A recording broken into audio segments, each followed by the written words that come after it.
ஆண்டவராகிய இயேசு கிறிஸ்துவின் நாமத்தில் இந்த காலை வேளையில் உங்கள் அனைவரையும் வாழ்த்துக்கிறேன். தேவஜனமே, பரிசுத்த ஆவிக்குள்ள கர்த்தரை ஆராதிக்கும் போது நமக்கு வரக்கூடிய கிருபைகளை குறித்து நம்ம பார்க்கலாம். 1 கொரிந்தியர் புத்தகம் 14வது அதிகாரம் 15வது வசனம். இப்படி இருக்க செய்ய வேண்டுவதென்ன? நான் ஆவியோடும் விண்ணப்பம் பண்ணுவேன், கருத்தோடும் விண்ணப்பம் பண்ணுவேன். நான் ஆவியோடும் பாடுவேன், கருத்தோடும் பாடுவேன். ஆவிக்குள்ள ஜெபிக்கிறது யூதா புஸ்தகத்தில் வாசிப்போம். பரிசுத்த ஆவிக்குள்ள ஜெபம் பண்ணுறது பல இடங்களில் நம்ம வேதத்தில் வாசிக்கிறோம். ஆவிக்குள்ள ஜெபிக்கிறது அப்படின்னா இன்னைக்கு அநேகருக்கு அதை தெரியும். ஜெபிக்கும் போது அந்நிய பாஷை பேசி ஆவியில் நிறைஞ்சு ஜெபிப்பாங்க. ஆனால் இந்த பகுதியில் அப்போஸ்தலனாகிய பவுல் எழுதும் பொழுது எப்படி ஜெபிக்கிறதுக்கு சொல்கிறாரோ அதே போல் நான் ஆவியோடையும் பாடுவேன், கருத்தோடையும் பாடுவேன். தேவஜனமே, இந்த அபிஷேகத்தில் நம்ம ஜெபிக்கிறது மாத்திரம் இல்லை, ஆவியில் நிறைஞ்சு நீங்கள் துதிக்கவும் முடியும். இதை தேவன் நம்மளுடைய வாழ்க்கையில் எதிர்பார்க்கிறவராக இருக்கிறார். அப்படி வரும்பொழுது நம்ம என்ன செய்கிறோம் அப்படிங்கிறத நம்ம பார்க்கலாம். இப்போ அப்போஸ்தலர் புஸ்தகத்தில் 2வது அதிகாரத்தில் 120 சீசர்கள் மேல் வீட்டறையில் ஒரு மனமாக ஜெபம் பண்ணுவாங்க.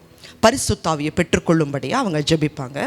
அப்படி ஜெபிக்கும் பொழுது உபவாசம் பண்ணி ஜெபிக்கிறாங்க. அந்த 120 பேர் மேலே பரிசுத்த ஆவியானவர் பலத்த காற்று அடிக்கிற முழக்கம் போல இறங்குறார். அப்படி இறங்கும் பொழுது அவர்கள் தாங்கள் அறியாத பாஷையை பேசுகிறாங்க. கீழே நீங்கள் அந்த 2வது அதிகாரத்தில் தொடர்ந்து வாசிக்கும் போது கிட்டத்தட்ட 18 தேசத்தார் இவங்களை குறித்து பார்த்து ஆச்சரியப்படுறாங்க. அந்த எருசலேமுக்கு வரும் பொழுது ஒரு காரியத்தை சொல்லுவாங்க. இவங்க அபிஷேகத்தில் நிரம்பி இருக்கும் பொழுது இவர்கள் செய்த காரியம் என்ன? வாசிக்கலாம். கிரேத்தரும் அரபியருமாகிய நாம் நம்முடைய பாஷைகளிலே இவர்கள் தேவனுடைய மகத்துவங்களை பேச கேட்கிறோமே என்றார்கள். இந்த அப்போஸ்தலர்கள் மேலே பரிசுத்த ஆவியானவர் இறங்குறாரு. இறங்கின உடனே இவங்க பற்பல பாஷைகளை பேசுகிறாங்க. தாங்கள் அறியாத மற்ற பாஷைக்காரருடைய பாஷைகளை இவர்கள் பேசுகிறாங்க. அப்போ இந்த பாஷைகளை அறிந்தவர்கள் சொல்கிறாங்க, நம்மளுடைய பாஷையில் இவங்களுடைய தேவர்களை புகழுகிறத கேட்குறோமே. அப்போ அந்நிய பாஷை நம்ம பேசும் பொழுது பெரும்பாலும் தேவனை துதிக்கிறோம். தேவஜனமே, பொதுவாகவே நமக்கு இன்னது தேவை என்பதை தேவன் அறிவார். இயேசு கிறிஸ்து இந்த உலகத்தில் வாழும்போது நீங்கள் பார்த்துருப்பீங்க, சிலவித அற்புதங்களை நடக்கிறதுக்கு முன்னாடியே பிதாவுக்கு ஸ்தோத்திரம் பண்ணுவார். அந்த 5 மீன்களை ஆகட்டும், இயேசு கிறிஸ்துவுக்கும் பிதாவுக்கும் தனிப்பட்ட முறையில் ஒளிவு மலையில் கெத்செமனே தோட்டத்தில் அவர் ஜெபிக்கிறாரு, வனாந்தரத்தில் ஜெபிக்கிறாரு, நீண்ட நேரம் ஜெபிக்கிறார். ஆனால் மக்கள் மத்தியில் வரும்பொழுது ஒரு அற்புதத்துங்களுக்காக விசுவாசத்தோட ஸ்தோத்திரம் பண்ணி ஜனங்க கையில் கொடுத்துருவார். தண்ணீரை திராட்சை ரசமாக மாற்றினது, பல அற்புதங்களுக்கு ஆண்டவர் ஸ்தோத்திரம் மட்டும்தான் பண்ணியிருப்பார். அந்த விசுவாசத்தோட ஸ்தோத்திரம் பண்ணும்பொழுது அங்கே அற்புதங்களை ஜனங்கள் பார்த்தாங்க. ஆவிக்குள்ள நம்ம அந்நிய பாஷை பேசும் பொழுது புலம்புவதில்லை. அதற்கு மாற இந்த அந்நிய பாஷை பேச பேச நம்ம தேவனா துதிக்கிறோம். இது உங்களுடைய வாழ்க்கையில் குறைந்தது. நீங்கள் ஜெபிக்கிறீங்களா? காலையில் நேரமாக கொஞ்ச நேரம், இரவு நேரத்தில் உங்களுக்கு நேரம் கிடைக்குதா? அதிகமாக ஆவியில் நிறைஞ்சு அந்நிய பாஷையில் பேசுங்க, அந்நிய பாஷையில் பாடுங்க. இப்படி நடக்கும் பொழுது தேவனுடைய வெளிப்பாடுகள், அவருடைய வரங்களை நீங்கள் பெற்றுக்கொள்வதற்கு ஏதுவாகும். புதிய ஏற்பாட்டில் தேவாலயத்தில் 84 வயது உடைய அன்னாள் அப்படிங்கிற ஒரு பெண்ணை குறித்து நம்ம வாசிக்கலாம். லூக்காவின் புஸ்தகம் 2வது அதிகாரம் 36-37வது வசனத்தை வாசிங்க. ஆசேருடைய கோத்திரத்தாலும் பானுவேலின் குமாரத்தியுமாகிய அன்னாள் என்னும் ஒரு தீர்க்கதரிசி இருந்தாள். அவள் கன்னி பிராயத்தில் விவாகமானது முதல் 7 வருஷம் புருஷனோடே வாழ்ந்தவளும் அதிக வயது சென்றவளுமாய் இருந்தாள். ஏறக்குறைய 84 வயதுள்ள அந்த விதவை தேவாலயத்தை விட்டு நீங்காமல் இரவும் பகலும் உபவாசித்து ஜெபம் பண்ணி ஆராதனை செய்து கொண்டிருந்தாள். 84 வயதுடைய அன்னாள் அப்படிங்கிற பெண் 7ஆம் வயதிலேயே விதவையானவங்க. இந்த பெண் பாருங்க, ஆலயத்தில் இருந்து உபவாசம் பண்ணி ஜெபத்தை தான் நம்ம இது வரைக்கும் கேள்விப்பட்டிருப்போம். உபவாசம் பண்ணி ஜெபிக்கிறாங்க. ஆனால் இந்த இடத்துல நம்ம பார்த்தோம்னா உபவாசித்து ஜெபித்து ஆராதனை செய்தால். தேவஜனமே, நம்ம பரிசுத்த ஆவிக்குள்ள ஆராதனை செய்வது அவசியம். அப்படி பெறும் பொழுது இந்த பெண்ணை குறித்து நம்ம பார்த்தோம், தீர்க்கதரிசி. ஆவியில் நீங்கள் நிறையும் பொழுது, ஆண்டவரை துதிக்கும் போது, ஆராதிக்கும் போது, இரவு நேரங்களில் நீங்கள் ஆவியில் நிறைஞ்சு ஆராதிக்கலாம். அந்நிய பாஷை பேசும்போது தேவன் அளவில்லாத கிருபைகளையும் வரங்களையும் வெளிப்பாடுகளையும் தேவன் உங்களுக்கு அதிகமாய் அந்த அபிஷேகத்துக்குள்ளே வைத்து அவர் கொடுக்கிறார்.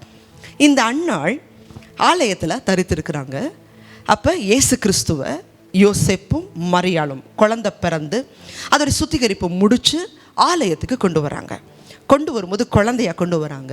ஆலயத்துக்கு வெளியில் எத்தனை ஜனங்க அந்த குழந்தைய பார்த்துருப்பாங்க. ஆனால் யோசேப்பை பார்த்தாங்க, மரியாளை பார்த்தாங்க, அவங்க கையில் உள்ள குழந்தைய பார்த்தாங்க. அவங்க இடத்துல இருந்து அந்த ஆலயத்துக்கு வர்ற வரைக்கும் எத்தனையோ பேர் அந்த குழந்தைய பார்த்தாங்க. ஒருவருக்காகிலும் அவர் மேசியாங்கிறத தெரியல. ஆனால் இந்த அன்னாள் அந்த கர்த்தரை குறித்து புகழ்ந்தால் நம்ம வாசிக்கிறோம். இவர் மேசியாங்கிறது அந்த பெண்ணுக்கு அறிவித்தது யார்? தேவச்சனமே பரிசுத்த உபவாசம் பண்ணி அவங்க ஜெபம் பண்ணி ஆராதனை செய்யும் பொழுது தேவன் பரிசுத்தாவியானவர் மறைப்பொருள்களை வெளிப்படுத்துகிறார். உங்களுடைய வாழ்க்கையிலையும் தனிப்பட்ட முறையில் ஜெப நேரத்தில் அந்நிய பாஷையில் பேசி துதிக்க பாட ஆராதிக்க ஒரு தனி நேரத்தை இரவு நேரத்துலையாவது தனிப்பட்ட முறையில் நேரத்தை ஒதுக்குங்க. தேவன் மறைப்பொருள்களை வெளிப்படுத்துவார். அது மாத்திரமல்ல, உங்கள் குடும்பங்களில் ஒருவேளை மறைந்து கிரியை செய்யக்கூடிய ஆவிகள், உலக மனுஷர்கள் உங்களுக்கு விரோதமாக எழும்பினாலும் சரி, பிசாசு உங்களுக்கு விரோதமாக எழும்பினாலும் சரி, அவைகளுக்கு மேலே தேவன் உங்களுக்கு நிச்சயமாகவே ஜெயத்தை கொடுப்பார். அளவில்லாத அபிஷேகம், கிருபை, ஆசீர்வாதம், வரங்கள் எல்லாவற்றையும் உங்களுக்கு தேவன் ஈவாக கொடுப்பார். ஜெபிக்கலாம். எங்களை அதிகமாக நேசிக்கிறீங்களா அன்புள்ள ஆண்டவரே? எங்களுடைய வாழ்க்கையில் என்னதான் உலகத்துடைய வேலைகள், உலகத்துடைய காரியங்கள் நாங்கள் ஓடினாலும், மார்த்தால் அநேக காரியங்களை குறித்து கவலைப்பட்டாங்க. ஆனால் மரியாளோ தன்னை விட்டு எடுபடாத நல்ல பங்கை தெரிந்து கொண்டது போல எங்களுடைய வாழ்க்கையிலையும் தனிப்பட்ட கர்த்தருடைய சமூகத்தில் உட்கார்ந்து ஆராதிக்க, ஆவிக்குள்ள நிறைஞ்சு ஜெபிக்க தகப்பனே வேதத்தில் எங்களுக்கு அப்பா எங்களுக்கு கட்டளையாக கொடுக்கப்படுதுப்பா. ஆவிக்குள்ள தேவனை நாங்கள் ஆராதிக்கவும் தகப்பனே உங்களுடைய வரங்களை, உங்களுடைய கிருபைகளை பெற்று உலகத்துக்கு அப்பா பிரகாசிக்கிற பிள்ளைகளாகவும் தேவன் கிருபையாக நீங்கள் வாங்கப்பா. இன்றைக்கி அநேகருடைய வாழ்க்கையில் எனக்காக ஒருத்தர் ஜெபிக்க மாட்டாங்கன்னு சொல்லி அநேகர் ஏங்கி இருக்கலாம். ஆனால் தேவன் ஒவ்வொருவரும் ஆவிக்குள்ளே நிறைஞ்சு ஜெபிக்கும் பொழுது தகப்பனே இவர்கள் அவங்க குடும்பத்துக்கு மாத்திரமல்ல தேசங்களுக்கும் நீர் ஆசீர்வாதமாக வைக்க, அண்ணாளை போல வைக்க நீர் வல்லமை உள்ளவராக இருக்கிறீரப்பா. தேவன் தாமே இந்த செய்தியை பார்க்குற ஒவ்வொருவருக்கும் அந்த கிருபையை கொடுங்க, ஆசீர்வாதங்க. இயேசு கிறிஸ்துவின் மூலமாக ஜெபிக்கிறோம் நல்ல பிதாவே.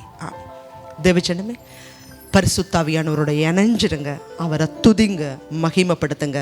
அளவில்லாத கிருபைகளை தேவன் உங்களுக்கும் உங்கள் சந்ததிக்கும் கொடுப்பார். ஆமென். God bless you.